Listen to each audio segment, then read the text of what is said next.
রহস্যময় কোণার্ক সূর্য মন্দিরের ইতিহাস। কোণার্ক সূর্য মন্দির, যার মধ্যে লুকিয়ে রয়েছে গা শিউরে ওঠার মতো রহস্যের মায়াজাল। পুরী থেকে ৩৫ কিলোমিটার এবং ভুবনেশ্বর থেকে ৬৫ কিলোমিটার দূরে অবস্থিত এই মন্দিরটি আজও পুরো মানবজাতির কাছে এক বিস্ময়। এই মন্দিরের নানা আশ্চর্যজনক কাহিনী আজও প্রচলিত রয়েছে মানুষের কাছে। জানা যায় এ মন্দিরের চূড়ায় স্থাপন করা হয়েছিল ৫২ টন ওজনের একটি বিশাল চুম্বক, কিন্তু সেই চুম্বক আজ আর দেখা যায় না কেন? কেন এ মন্দিরে কোনো দেবতার বিগ্রহ দেখতে পাওয়া যায় না? কেনই বা এখানে কোনো দেবতার পুজো করা হয় না? এ মন্দিরে রাত্রিবেলায় ভ্রমণ বা রাত্রিযাপন করা সম্ভব নয় কেন, ইত্যাদি প্রশ্নের উত্তর খুঁজতে গিয়ে স্বয়ং সূর্যদেব বেরিয়ে আসে। ভগবান শ্রীকৃষ্ণের পুত্র শাম্ব রাজা প্রথম নরসিংহদেব এবং ধর্মদাস নামক এক ১২ বছরের বালকের নাম।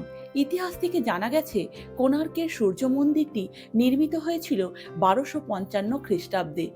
পূর্বগঙ্গ রাজবংশের রাজা প্রথম নরসিংহদেব বাংলা জয়ের স্মারক রূপে চন্দ্রভাগা নদীর তীরে প্রাচীন মিত্রবনে এই সূর্য মন্দিরটি প্রতিষ্ঠা করেন। গোটা মন্দিরটি নির্মিত হয়েছে ভগবান শ্রী সূর্য নারায়ণের রথের চাকার আকারে। উল্লেখ্য, কোণার্ক নামটি গঠিত হয়েছে কোণ এবং অর্ক শব্দের সংমিশ্রণে। আপনারা জানেন অর্ক শব্দের অর্থ হচ্ছে সূর্য, আর এই সূর্যের বিভিন্ন কৌণিক অবস্থানকে নির্দেশ করে এই মন্দিরটি নির্মাণ করা হয়েছে। বিধায় এর নামকরণ করা হয়েছিল কোণার্ক সূর্য মন্দির।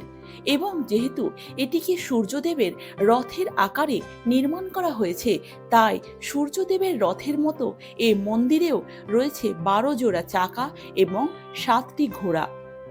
এই ১২ জোড়া বা ২৪টি চাকা বছরের ২৪টি পক্ষকে নির্দেশ করে।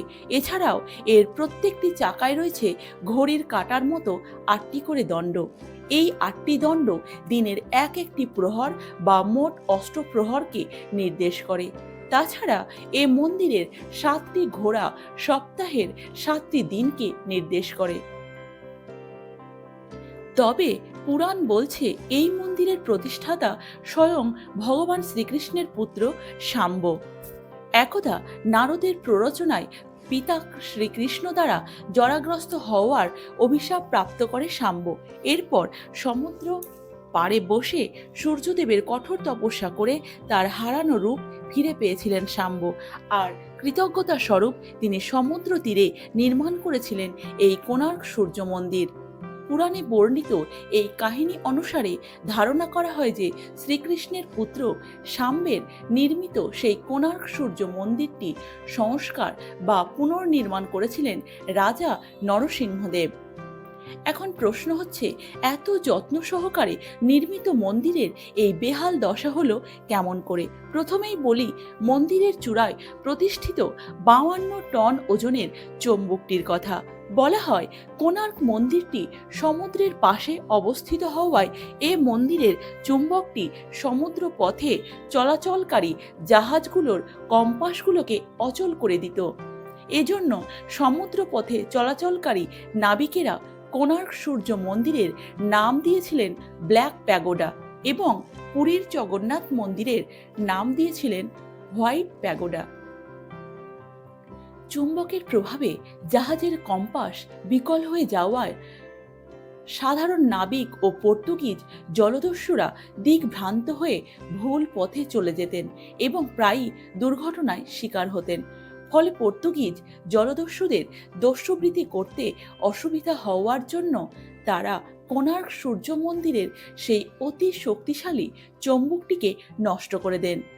তবে অন্য একটি মতে ইংরেজদের শাসনকালে ব্রিটিশ সরকার এই চুম্বকটি লোকচক্ষুর অন্তরালে ইংল্যান্ডে নিয়ে চলে যায়।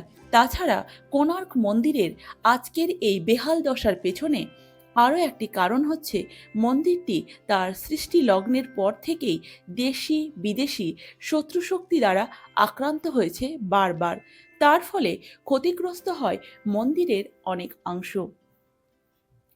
তাই ১৬২৬ সালে রাজা দ্বিতীয় নরসিংহদেব এই মন্দিরের সূর্যদেবের বিগ্রহটি পুরীর জগন্নাথের মন্দিরে নিয়ে যান। সেখানে একটি পৃথক মন্দিরে সূর্য ও চন্দ্র দেবতার বিগ্রহ স্থাপন করা হয়। শুধু বিগ্রহই নয়, তিনি কোণার্ক মন্দির থেকে কারুকার্য করা অনেক পাথর ও পুরীর মন্দিরে নিয়ে গেছিলেন। এমনকি নবগ্রহ পথ নামের একটি বিশাল প্রস্তর খণ্ডও তিনি পুরীতে নিয়ে গিয়ে স্থাপন করেছিলেন। পরবর্তীতে মারাঠা শাসনামলে কোণার্ক মন্দির থেকে আরও অনেক ভাস্কর্য ও প্রস্তরখণ্ড পুরীতে নিয়ে যাওয়া হয় এবং সর্বশেষ ১৭৭৯ সালে কোণার্ক থেকে অরুণ কুম্ভ নামে বিশাল একটি স্তম্ভ নিয়ে পুরীর সিংহদ্বারের সামনে স্থাপন করা হয়। ওই সময়ে মারাঠা প্রশাসন কোণার্কের নাট মণ্ডপটি অপ্রয়োজনীয় মনে করে ভেঙে ফেলে এবং এভাবেই ১৮ শতকের আগেই কোণার্ক মন্দির তার সকল অতীত গৌরব হারিয়ে পরিত্যক্ত অবস্থায় পড়ে থাকে। এছাড়াও মন্দিরের কিছু অংশ চাপা পড়ে যায় বালির নিচে। ঘন বন জঙ্গলে ছেয়ে যায় মন্দির চত্বর ও এর আশেপাশের এলাকা। ধীরে ধীরে বুনো জীবজন্তুরা মন্দিরের ভেতরে থাকতে শুরু করে। তাছাড়া জলদস্যু ও ডাকাতের আস্তানায় পরিণত হয় কোণার্ক মন্দির। সে সময় দিনের আলোতেও সাধারণ মানুষ ভয়ে এর ত্রিসীমানায় পা দিত না। এরপর ৩০০ বছর ধরে বালির স্তূপের নিচে অনাদর ও অবহেলায় পড়ে থাকা এই সূর্য মন্দিরটিকে ১৯০৪ সালে উদ্ধার করেন বড়লাট লর্ড কার্জন।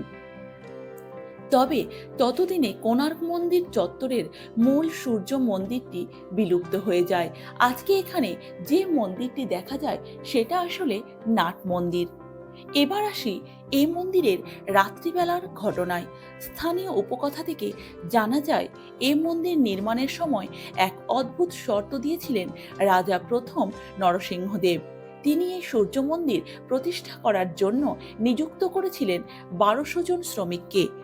শর্ত ছিল ১২ বছরের মধ্যেই এ মন্দিরের নির্মাণ কাজ শেষ করতে হবে এবং শ্রমিকের সংখ্যা একজন বেশি বা কম হলে চলবে না এবং ১২ বছরের অধিক একদিনও বেশি সময় নেওয়া যাবে না। যদি সেই রকম কিছু ঘটে যায় তাহলে রাজদণ্ডে ১২০০ জন শ্রমিকেরই প্রাণ যাবে। তো এখানে যে ১২০০ জন শ্রমিক মন্দিরের নির্মাণ কাজ শুরু করেছিলেন তাদের মধ্যে একজন শ্রমিকের স্ত্রী ছিলেন গর্ভবতী। মন্দিরের নির্মাণ কাজ শুরু হওয়ার পরই তিনি ধর্মদাস নামক এক পুত্র সন্তানের পিতা হয়েছিলেন। কিন্তু এই ধরাবাঁধা নিয়মের জন্য তিনি তার সন্তানকে দেখতে যেতে পারেননি। এভাবে কেটে গেল প্রায় ১২ বছর। ততদিনে সেই পুত্রের বয়সও প্রায় ১২ বছর এবং মন্দিরের কাজ সম্পূর্ণ হতে আর মাত্র ৭ দিন বাকি। এ সময় পিতাকে খুঁজতে খুঁজতে ধর্মদাস পৌঁছে গেলেন কোণার্ক মন্দিরে চত্বরে। পিতা পুত্রের প্রথমবার মিলনে তাদের নয়ন জলে ভরে যায়। তবে পিতার চোখে মুখে পুত্রের সাথে মিলনের আনন্দ ছাপিয়ে যেন ভর করে রয়েছে এক অজানা আতঙ্ক। পিতাকে জিজ্ঞাসা করে ধর্মদাস জানতে পারলেন মন্দিরের নির্মাণ কাজ শেষ হতে আর মাত্র ৭ দিন বাকি, কিন্তু গর্ভগৃহের মঙ্গল ঘরটি কোনোভাবেই প্রতিষ্ঠা করা যাচ্ছে না। বালক ধর্মদাস তাই ৭-৫ না ভেবে সেই মঙ্গল ঘর স্থাপনে অন্যান্য শ্রমিকদের সাহায্য করলেন এবং তাদের সম্মিলিত প্রচেষ্টায় স্থাপিত হলো মঙ্গল ঘর। কিন্তু ততক্ষণে আরও একটি অমঙ্গল ঘটে গিয়েছে, আর তা হলো ধর্মদাস সহ মোট শ্রমিকের সংখ্যা দাঁড়িয়েছে ১২০১ জন। একথা রাজার কানে গেলে সমস্ত শ্রমিকের প্রাণদণ্ড অবধারিত। তাই ধর্মদাস সেই ১২০০ জন শ্রমিককে বাঁচাতে মন্দিরের চূড়া থেকে ঝাঁপ দিয়ে আত্মাহুতি দিয়েছিলেন। এ ঘটনার পরে অপবিত্র হয়ে যায় মন্দিরটি। সেই কারণে এখানে আর কখনো কোনো পূজা অর্চনা হয়নি।